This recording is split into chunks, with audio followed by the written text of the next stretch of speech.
When I was a teenager, like 13, 14, I would wake up every morning nauseous and with a headache.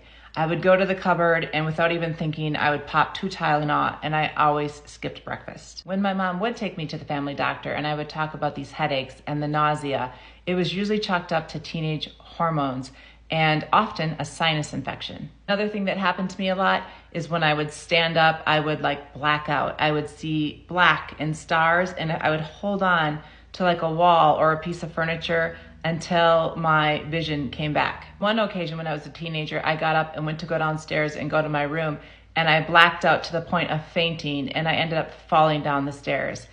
When I came to, honestly, I felt like an idiot and I felt like it was my fault because most of the time when I would mention this blacking out, I was told that I was not drinking enough water or that I was just getting up too quickly. And so when it would happen, I would feel at total fault. I also played all the sports, basketball, volleyball, softball, cheerleading, making JV or varsity my freshman year. But I couldn't figure out why the running was so difficult for me. And when I would inquire about it, I was told that I had to do more cardio, just work out harder.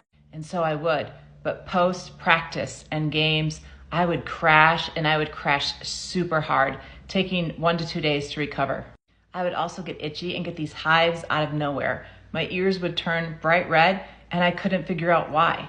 I rarely talked to my mom about it and it was one of those things my friends and I would just laugh about. But I gotta tell you, deep down, I didn't think it was that funny and I was trying to figure out what the heck was happening to me and why wasn't it happening to anyone else. When I was diagnosed with Ehlers-Danlos syndrome, I was informed that many patients with Ehlers-Danlos syndrome have something called dysautonomia.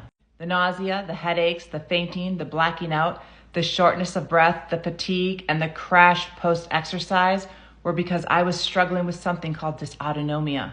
Also, I learned that many Ehlers-Danlos patients have something called mast cell activation disorder. The itching, the hives in my red ears were not just because I was weird, it was because I was dealing with a mast cell reaction. As we saw our youngest son struggling with these exact same symptoms, when I was diagnosed with Ehlers-Danlos syndrome and learned that it was genetic, we had him also tested.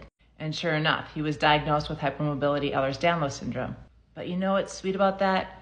No one's telling him that what he's experiencing is because of teenage hormones, or because he needs to do more cardio, or because they're just growing pains. He understands that he has a genetic disorder called Ehlers-Danlos syndrome, that this disorder makes him prone to dysautonomia and mast cell activation syndrome. And though there is no cure, there are definitely things that he and I can both do to help manage the symptoms.